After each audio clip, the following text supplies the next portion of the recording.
Welcome to the Copeland Coaching Podcast, where it's all about turning your job search into a slam dunk. Your host is Angela Copeland.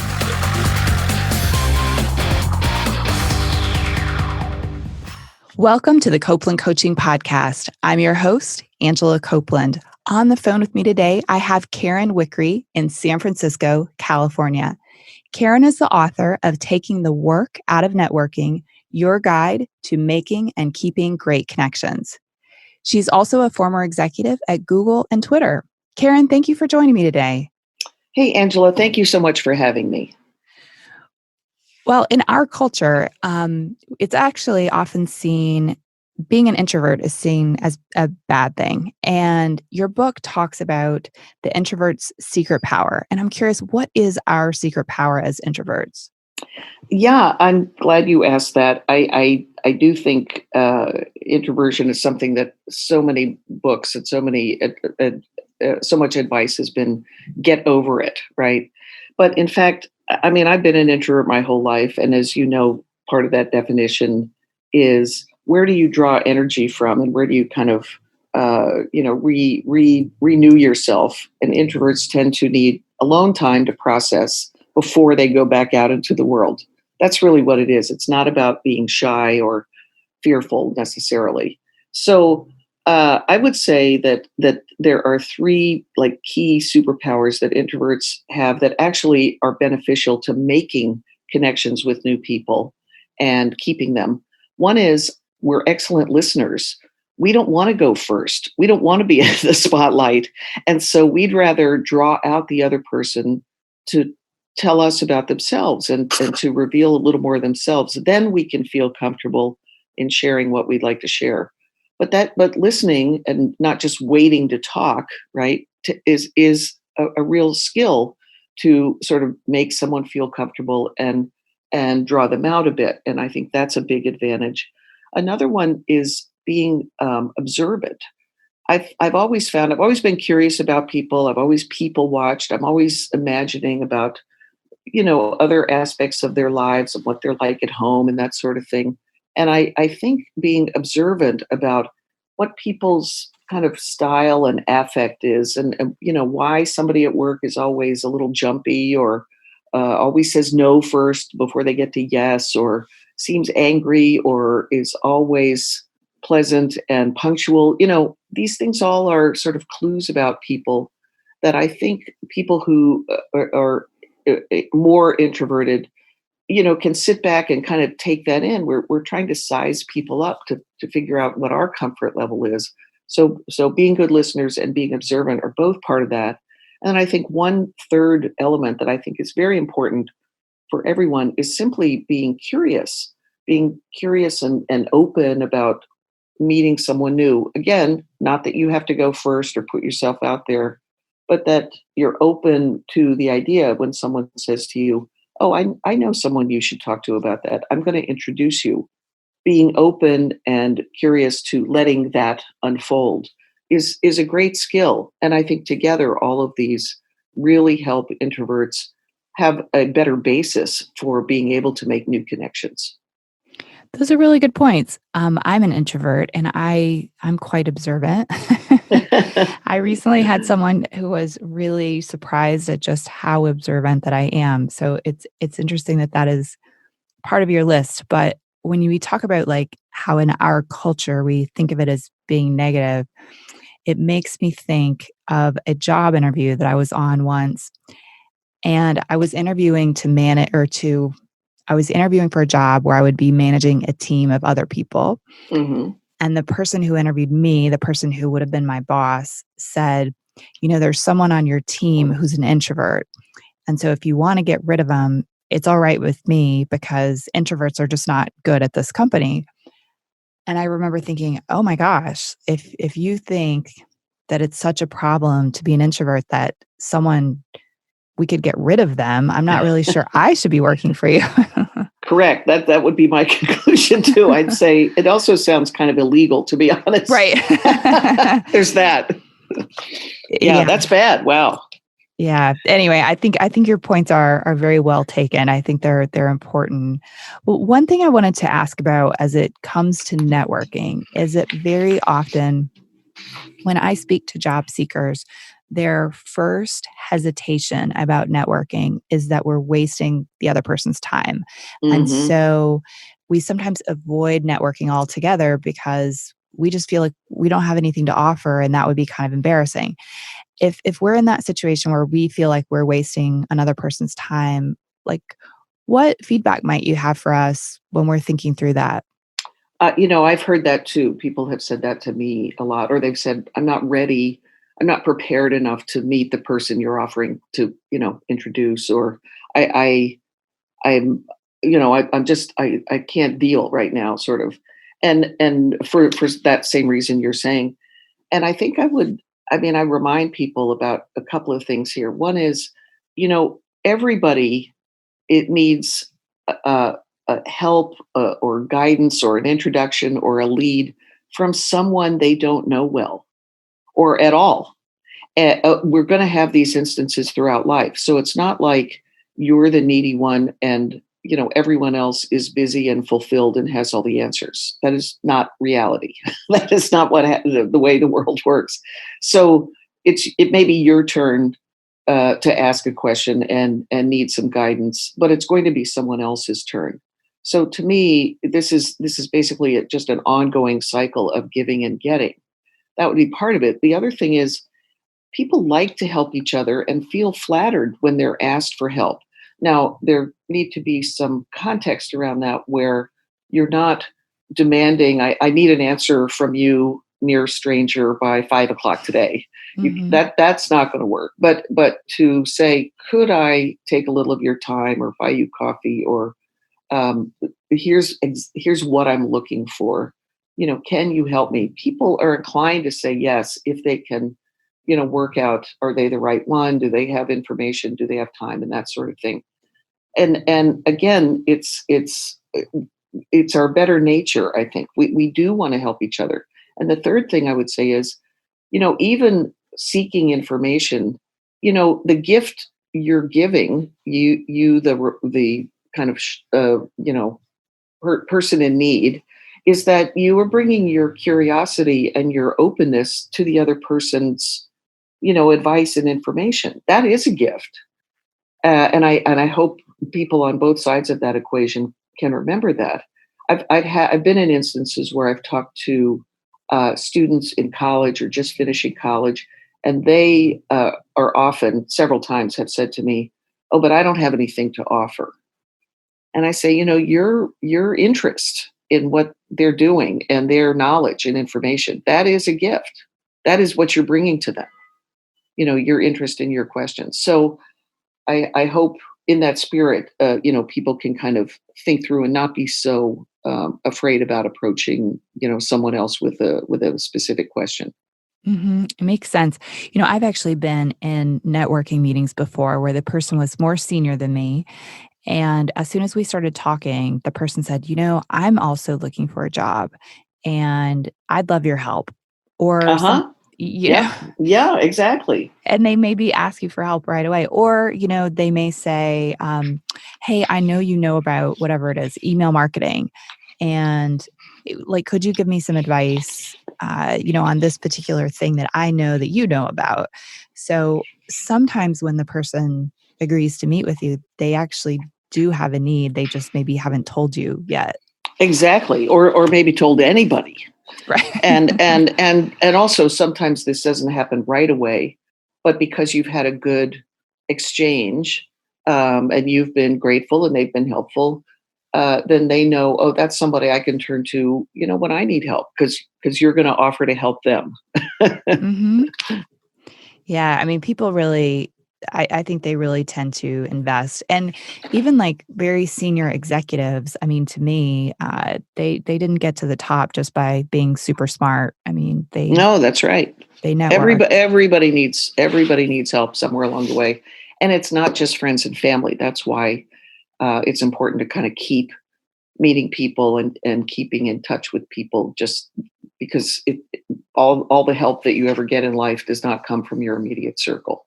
You're right. Well, that actually brings up a really good point, which is the topic of weak ties. And I Hmm. know that your book talks about sort of the value of weak ties. And I really love the idea of weak ties because really often we assume, like you said, it's our family that we think we're gonna, get help from. And very often when I talk to someone who's looking for a job, who say like just started looking, one of the first things they come to me with is the disappointment that their family hasn't been able to locate a job yet for them.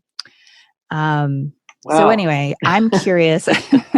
My question would be, why would you think they would be able to? Well, yeah, I mean, I think that so often we're used to like leaning on those closest to us for whatever help we need. I don't know. Hmm. Um, but I'm curious, like when you think about why we should be cultivating weak ties, like what are sort of some of the reasons that you might convince us to consider it?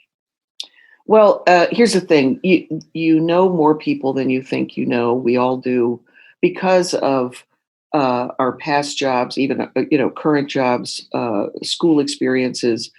So you already have weak ties. These are people that you know somewhat, have had some working situation with, or volunteering, or something like that. It helps to sort of cast a wide net. And actually, LinkedIn is an interesting sort of reflection of this in the virtual world.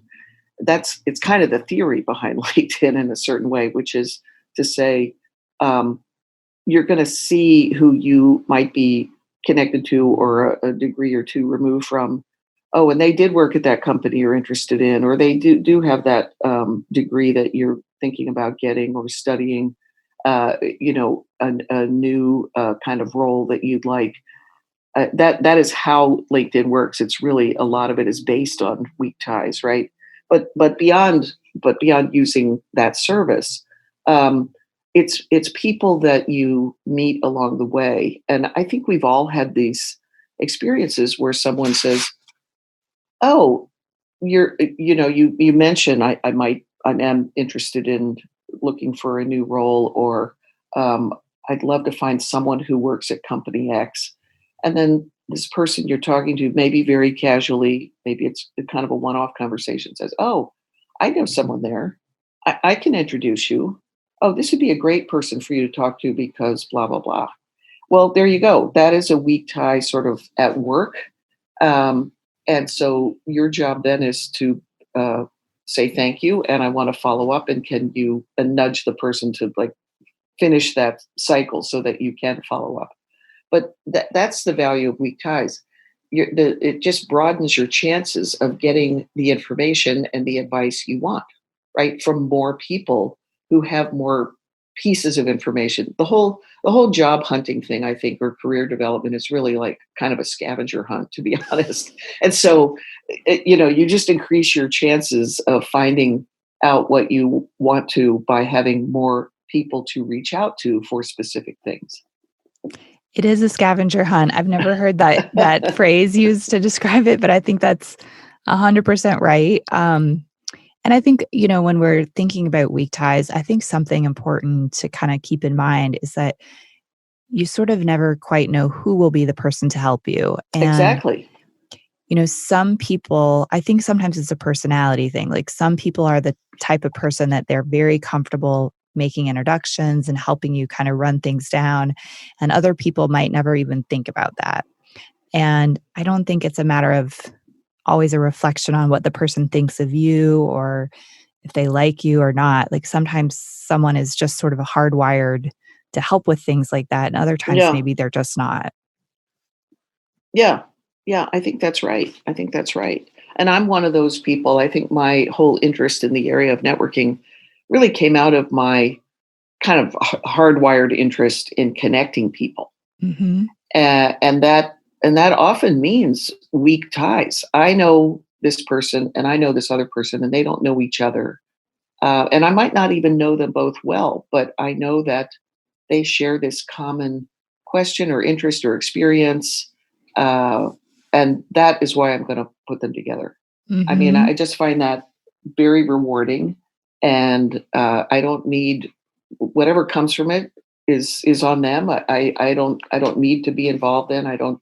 My interest is making the connection, and then they see what happens. So that's actually another aspect, maybe, of the value of weak ties.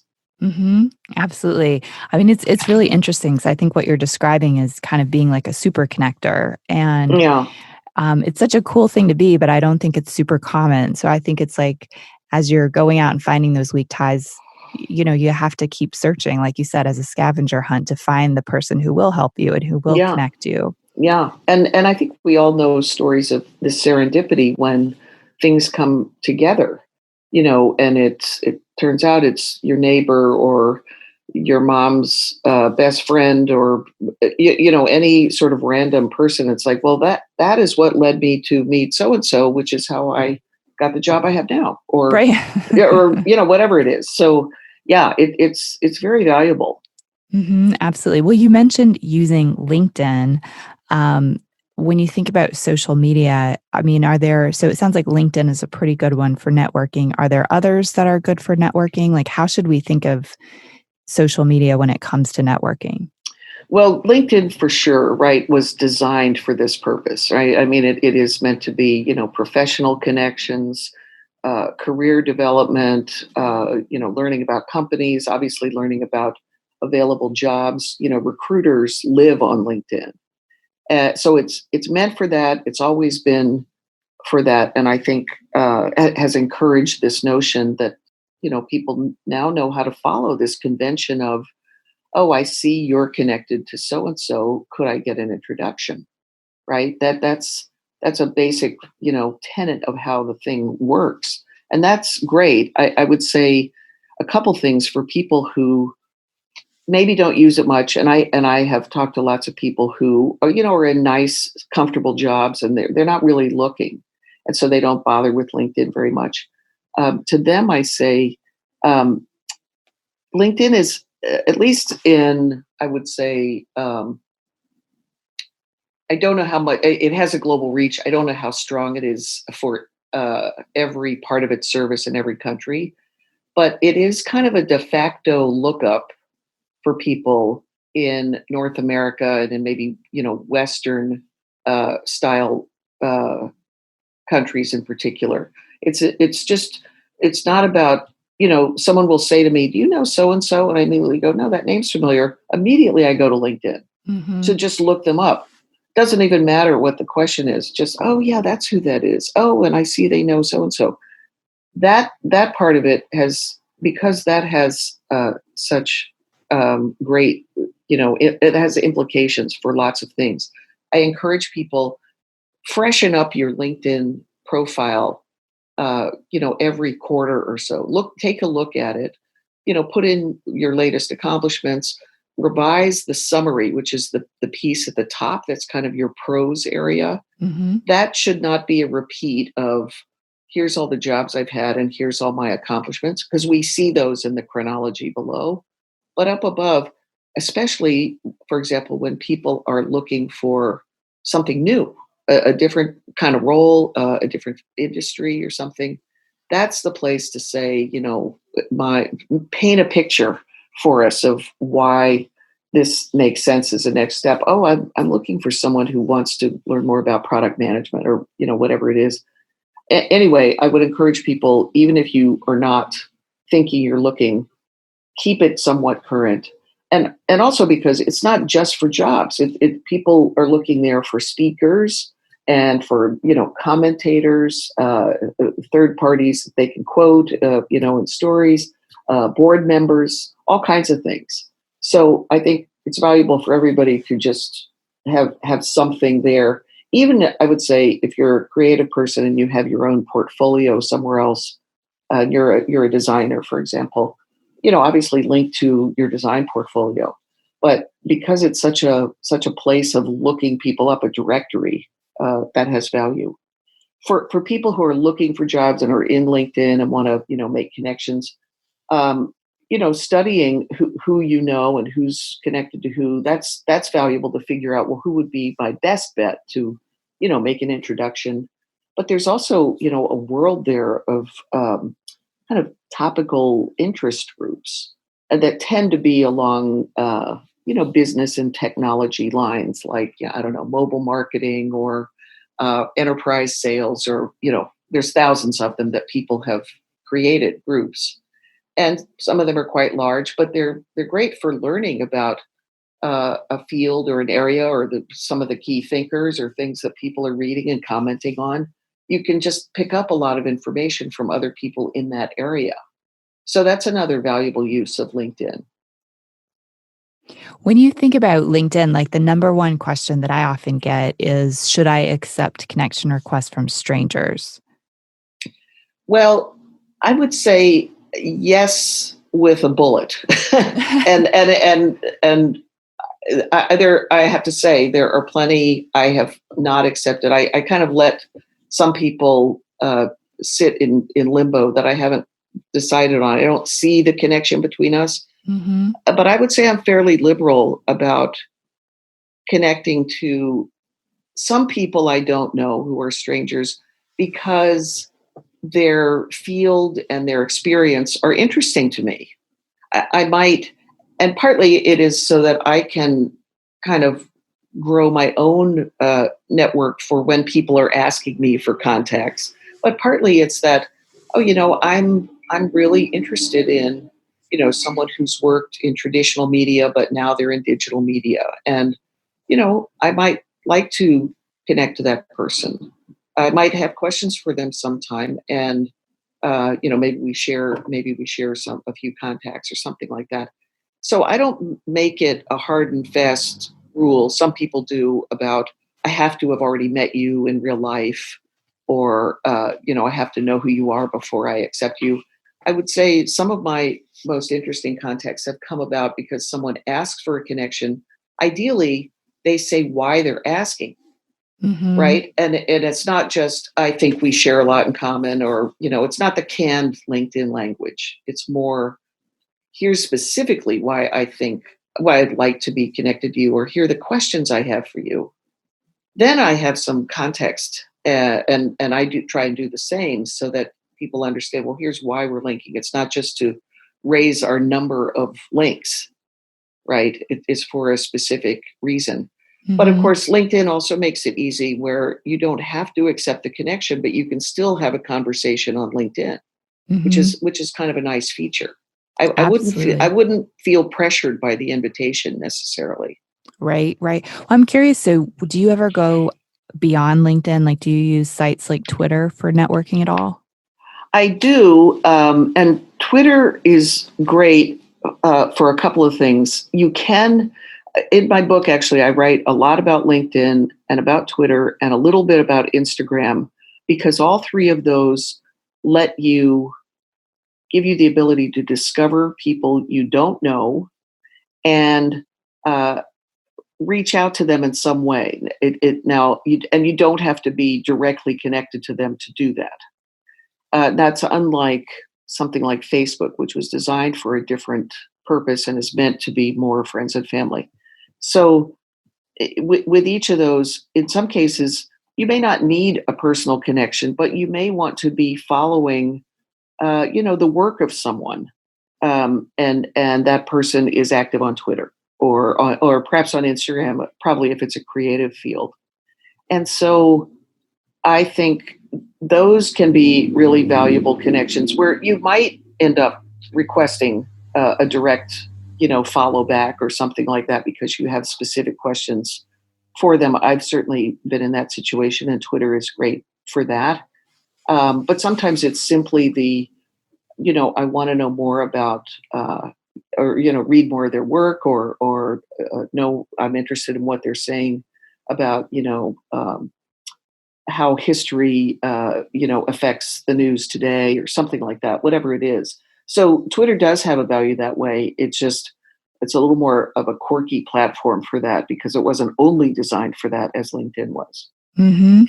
I like that you mentioned Instagram. As I was thinking, I've actually networked on Instagram.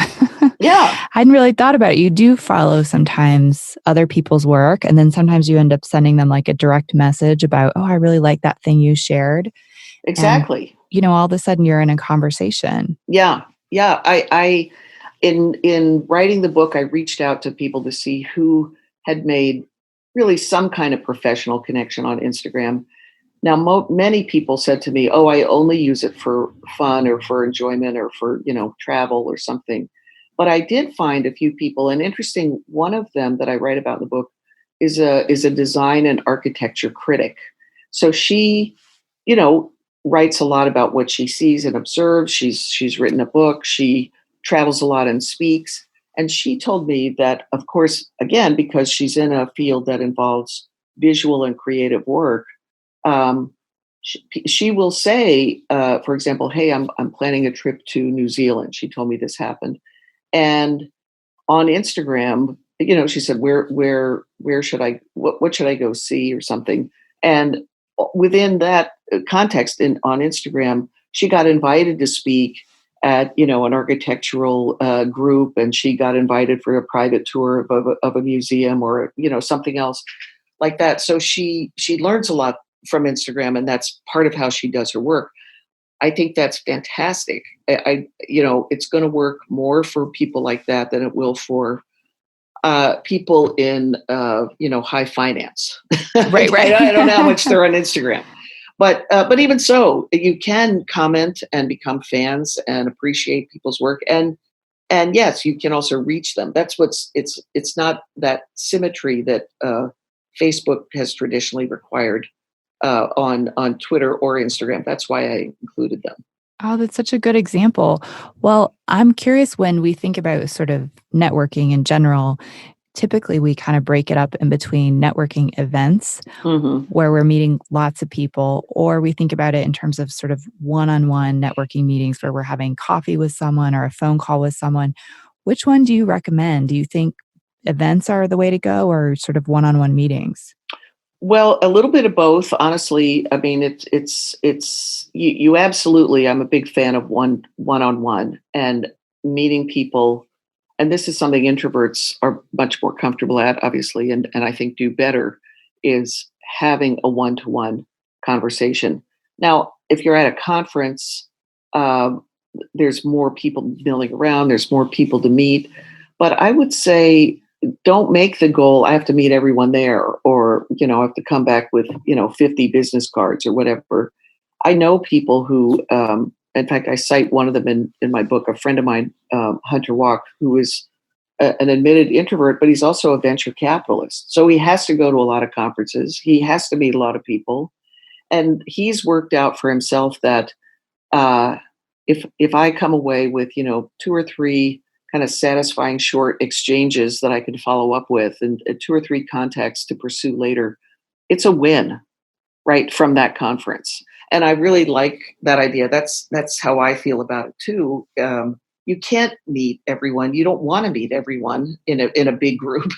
Uh, so if you can make that initial contact and feel like, oh, there's a spark here, there's something I can pursue, during while you're waiting in line for coffee or before the session starts, then you say, can I follow up with you? Here's my contact info. I'm going to follow up with you. Then be sure you do follow up. And really, the networking comes after the event, Mm-hmm. the meat of it, right? That one-to-one in some fashion, whether it's email or something else. But don't feel like I have to go and like work the room and like get to know everybody, because that leads to misery. Right. You're right. I think it the way you're describing it, it takes a lot of pressure off of us if we are introverts and we're afraid of like a big event. How are we Yeah, going to handle it? that's the idea, really, is take the pressure off and do it in a way that's comfortable for you. Yeah. Well, so we're kind of talking about, talking to people in person, and we talked a little bit about LinkedIn and Twitter and Instagram. So also, via computer, I guess. Hmm. Sometimes I've noticed job seekers who, or they talk to me about it, or I observe it, who are interested to call companies, like just call them up, or to start texting people sort of out of the blue. And I don't know, maybe it's a generational thing. I think different people are comfortable with different things. I mean, how do you feel when it comes to just sort of unscheduled phone calls and sort of out of the blue text messages. Do you recommend those or I mean, how do you feel about those?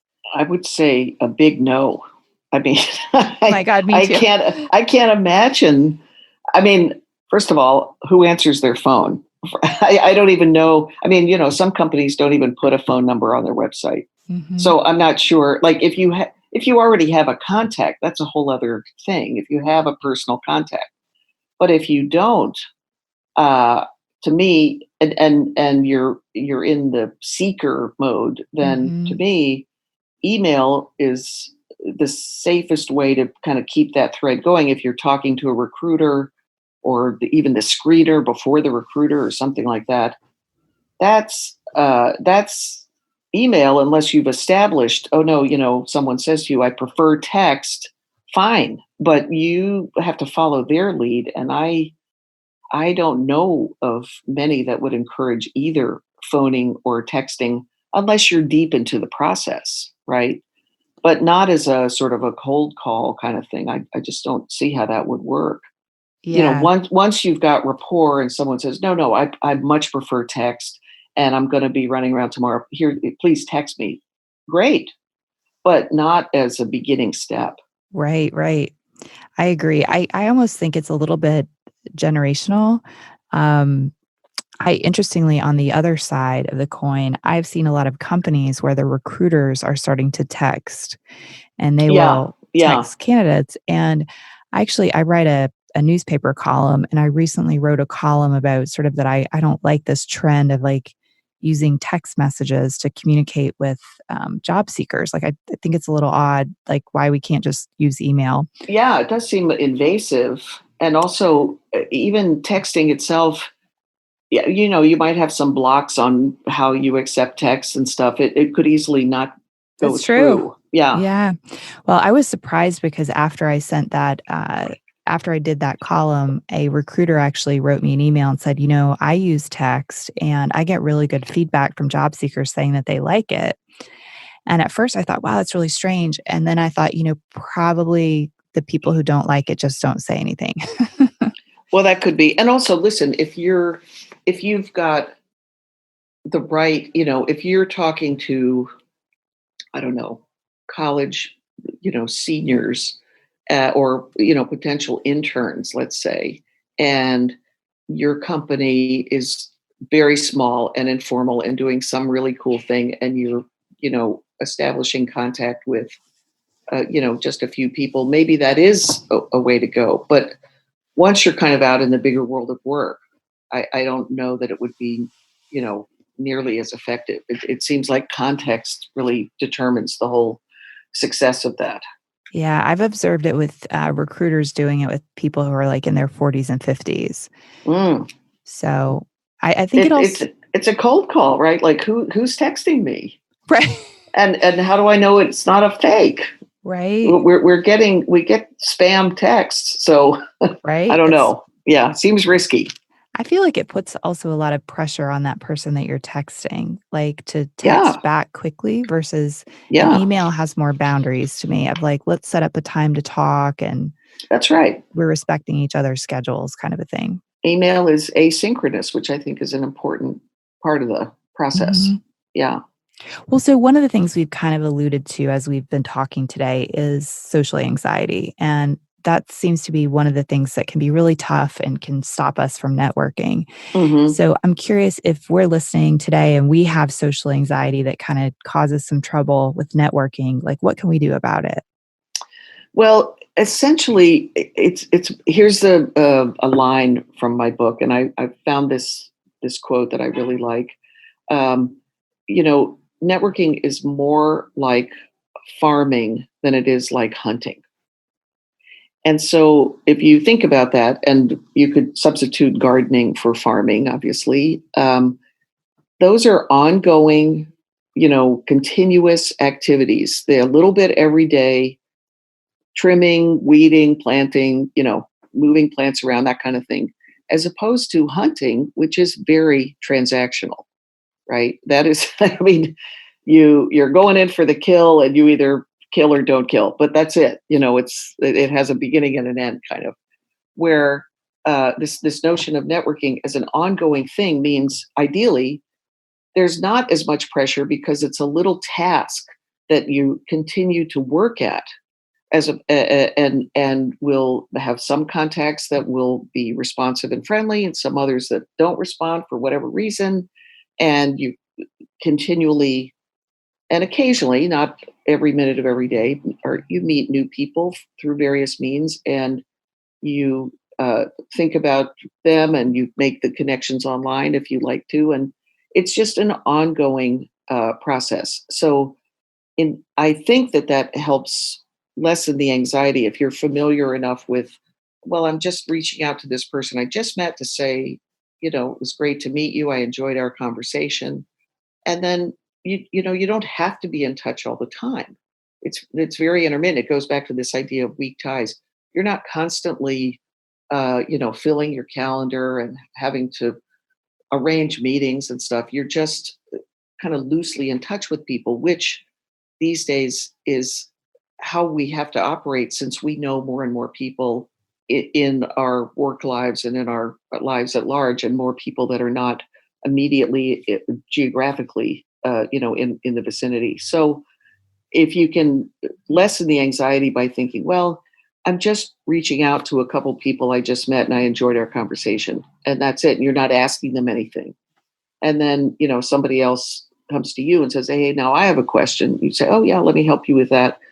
This is all like tending the garden. You're kind of cultivating over time. And I find that helps kind of reduce the notion that, oh, it's a wall of strangers that I have to go, penetrate in some way. That's the awful thing. Mm-hmm. One thing when I have gone to networking events that I've sometimes seen people do is if they're worried, sometimes they'll bring a friend. Yeah. I think that's a good idea. I know for me, if I bring a friend, I might only talk to that friend though. Right. So sometimes it's better for me to go alone. But if I go and I'm feeling kind of anxious or nervous, sometimes what I will do is look around the room for the other person in the room who's sort of like by themselves looking nervous. Yeah. Because that can be a really good person to start talking to. They can be really happy that you picked them and that they don't have to sit there being worried any longer. Yeah, I think that's right. And I would say there are times that it's fine to often, we might go to a conference with someone or go to some kind of event, even like a work party, right? Like the dreaded company holiday party, for example, dreaded in some instances, not that they can't be fun, but the key is, as you say, don't hang with them all night. Like touch base, say, look, I'm going to circle around. I'll be back here in 20 minutes, and we'll just touch base then, and have kind of a high sign when you're both ready to go, or you need an escape route, right, from somebody. But you have to be willing to make some eye contact and kind of circulate. And it's the same really at conferences. If people come out of a session and everybody's heads are in their phone, well then, that's kind of a signal. No, I don't want to meet anybody new. I don't want to connect. And there may be a reason for that for their work, but ideally you're kind of looking around and making eye contact so that you can maybe have that serendipitous moment. You make a really good point. I mean, I've noticed at conferences lately, lots and lots of people who get in their phones. And Yeah. I don't even know if they realize that they're cutting off connection when they do that. But it can be I think discouraging. we all have that bad habit. And I find myself, I'll go to, sometimes I'm at some kind of party that's maybe a work thing or where I don't know many people. And believe me, my temptation is check Twitter, just as a matter out of habit. But I make myself, instead, I might get a drink and kind of circulate and look at, if it's someone's home, I'm looking at the artwork, or I'm looking at the books in the library, or, I'm reading the program or something. But I try and make myself, let me just be, a sort of a calm observer here, and let's just see what happens. Maybe I spot someone I want to say something to, or maybe somebody comes up to me. But if you're just, kind of buried there, it kind of goes against the point of being there. If the point is you're supposed to be representing your team or something. Absolutely. Well, also on sort of this topic of sort of social anxiety, being at a conference or whatever by yourself, it seems like, I know for me, a huge fear that I have is remembering names. Yeah. Yeah. And it's such a fear for me that sometimes I won't even say any name because the person is so offended if you get it wrong. Yeah. Yeah. But I'm curious if you have any tips for us if we are worried about remembering names. So I have had this happen, and it's partly as a function for me of having met so many people and in a bunch of different settings, whether it's conferences or just on the job. And honestly, there are times that people will come up to me and say, they'll be very friendly. And I'll think, oh my God, I have no idea who this is. And so something I found that works is um, if it's a group like a party or a conference with a bunch of people around, and for some reason there's not badges. Badges can be a great help, obviously here. But if there are no badges, I will say, remind me where we met. Mm-hmm. Remind me where we met, and then that will open up. I could also say, and tell me your name again, because I'm sorry, I've met too many people, something like that. And I hope that wouldn't offend people. It seems to get a pretty good response. The other thing, though, with badges, there are all kinds of badges. They're in all states of readability. If it's feasible, sometimes I just had this happen last night. It was at an event where people did have name tags, but they were kind of dropped down sort of mid chest, Mm-hmm. and they spun, right? They would flip around so you wouldn't see the Oh. name side. And so it was a friendly crowd, and I knew a bunch of people there, although not everybody. So in that kind of situation, I could take the badge, just turn it and say, I just want to remind myself of your name. So I just flip it over and then say hi. Now, you can't always do that. You can't, be touching a bunch of people around their badge area. But sometimes you can say, could you flip that so I can remind me of your name? Mm-hmm. I want to get that context back. And then that kind of kickstarts the conversation. If someone is super offended by that, maybe you don't want to have a long conversation with them anyway, because we live in a busy world where there's a lot of inputs. Mm-hmm. And it seems like, I don't know, I haven't had bad reaction to that sort of thing. Yeah, I think especially I'd say in Memphis, it's such a sort of small town feel that if you meet someone and you've met before, they will very often say if you say it's good to meet you, they'll say it's good to see you. And they'll kind of use a tone to let you know I've already met you before. Yeah. And that's uncomfortable. Yeah, I've been guilty of that actually, because I often will remember, I do. There's some people I do remember where I met, and it was a good friend of mine who pointed out to me. He said, it's really don't do that. And so I now will say, I'm glad to see you, or see you again, Yeah. or something like that, or it's nice to connect or reconnect, or something. But hopefully, like I say, if someone is too thin-skinned about it, Right. that's not a great indicator of rapport anyway. Of them. Yeah. Yeah. I know that when I was deep into networking at one point when I was younger, when I would go to a certain event, I would collect business cards from people. Yeah. And I would actually kind of keep them together. And then before I would go back to that particular organization for another networking event, I would study the business cards. Yeah. And that helped a lot. Yeah. in terms Yeah. of, No, that's right. in terms I of think. recall. Yeah. Yeah. Yeah. And I know for me, one other thing that happened, but more by accident, was that among my friends, I would go by Angie rather than Angela. Uh-huh. And when I would meet someone at a networking event, they would call me one or the other, and I would immediately know how I knew that.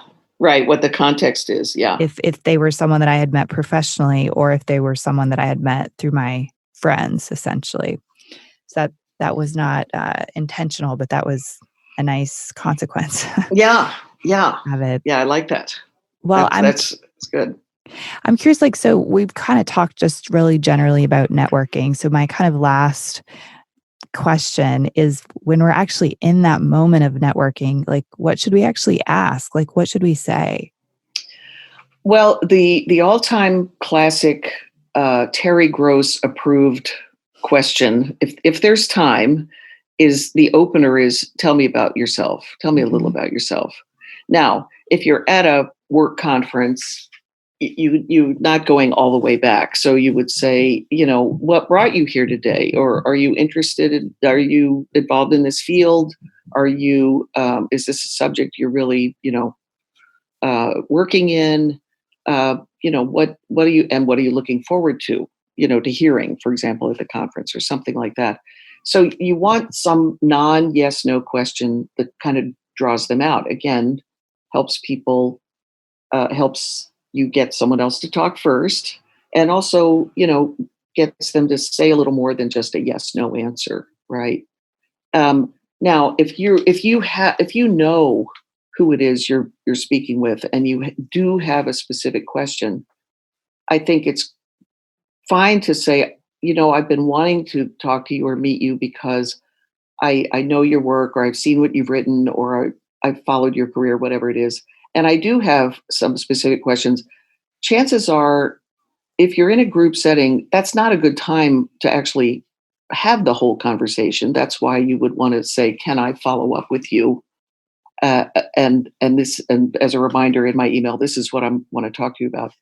But if it's just, you can't transact that whole thing in the moment often, especially because it might take a conversation, and a conversation might benefit you a lot to learn more.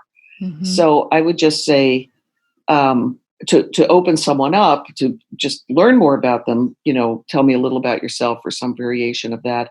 If it's more, a specific thing you want to ask, say, I'd like to follow up with you and ask so-and-so, or may I send you a note and pursue this so we could have a chat, or I could take you out for coffee, whatever's appropriate for the setting and the locations you're in. Mm-hmm. That's maybe the way to do it. Because again, people will like the specificity if you do have something specific. When I worked at Google, it was a super hot period for people wanting to get hired at Google. So very random people would reach out to me on LinkedIn, or I'd meet someone and they'd say, how do I get a job there? Or can you help me get a job there? And there's no good answer to that in the moment. Obviously, you don't know anything about them, right? Mm-hmm. And so I would say, well, tell me about yourself, or if it's on LinkedIn, I could see a little bit. What are you interested in? Not just a job, like what is the job, or what is the area you want to be in? And sometimes I can't really help you with that, but here's what I do know, and kind of send them away with a little something that maybe can help as they continue their scavenger hunt. Right. Yeah. But anyway, what you should ask is really a function of a bunch of things, including, is it a total stranger that you're just trying to get a little read on, or is it a specific thing you'd like to know? But both can be done, I think, fairly painlessly. Perfect. Well, that's so helpful. Well, Karen, where can we go to learn more about you and your work, and where can we get a copy of your book? Well, thank you for asking all of that. So my website is just my name, KarenWickre.com, KarenWickre.com. I haven't spelled it all out like that before. I am on Twitter as KVox, KVOX. I'm quite active there. And the book is published by Simon & Schuster, Taking the Work Out of Networking. The hardback is out now, the audiobook and the ebook. There's a new paperback with a new chapter that comes out on October 29. And if you're hearing it before then, you can pre-order, of course. And after that, you can just order. Excellent. Well, Karen, thank you so much. This has been great. Oh, I've really enjoyed it, Angela. Thank you for listening. If you've enjoyed the episode today, please don't forget to help me out. Go to Apple Podcasts and subscribe to the show. The more subscribers we have, the easier it is for other people to find the show. The Copeland Coaching Podcast is hosted by me, Angela Copeland. The show is edited by Daniel Lynn. Our media manager is Jennifer Strafacci.